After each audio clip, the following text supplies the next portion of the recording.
नमस्कार। आकाशवाणी जयपुर अजमेर से प्रस्तुत है प्रादेशिक समाचार।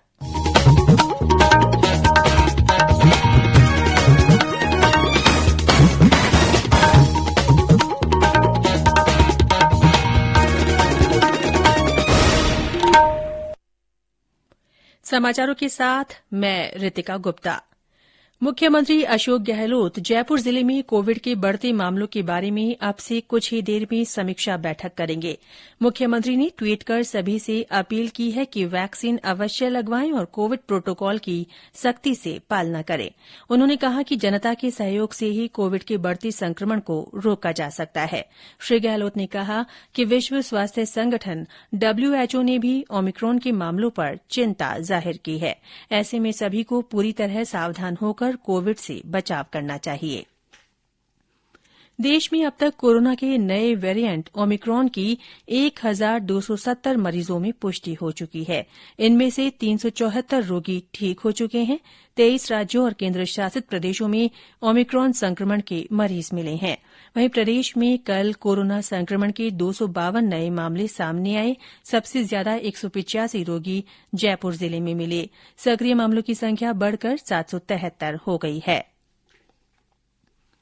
स्वास्थ्य मंत्रालय ने कहा है कि देश में 10 जनवरी से लगने वाली कोविड की एहतियाती डोज के लिए पात्र लोगों को SMS भेजकर जानकारी दी जाएगी।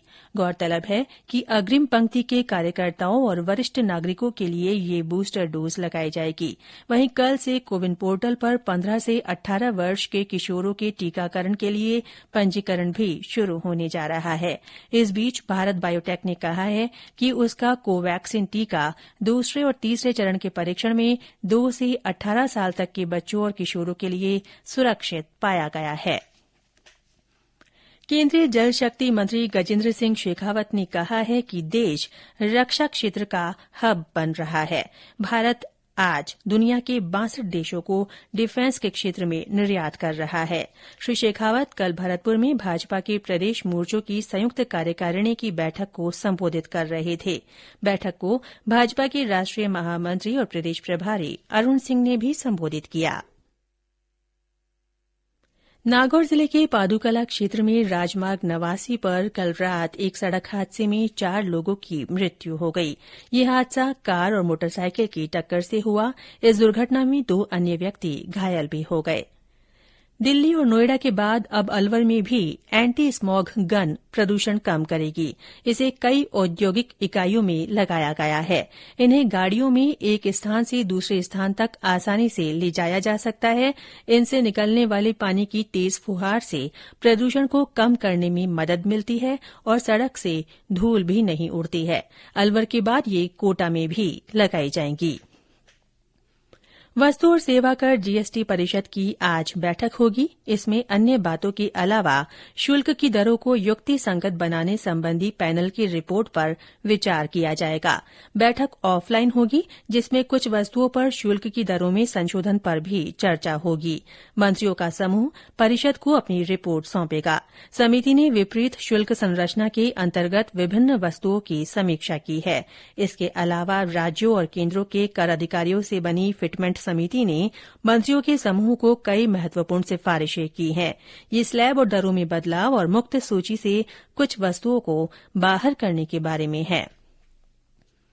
प्रदेश में तेज ठंड और शीतलहर का दौर जारी है। फतेहपुर और जोबनेर में पारा 0 डिग्री सेल्सियस के करीब पहुंच गया है।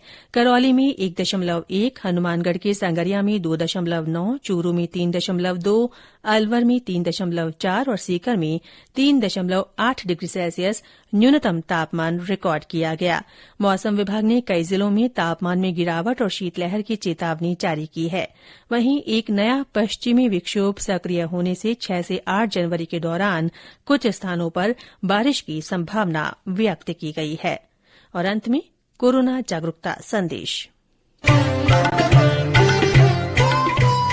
कोविड-19 से बचाव और सुरक्षित रहने के 3 उपाय। मास्क लगाएं, 2 गज दूरी है जरूरी, सुरक्षित दूरी रखें, हाथ और मुंह साफ रखें। इसी के साथ प्रादेशिक समाचार बुलेटिन समाप्त हुआ। नमस्कार।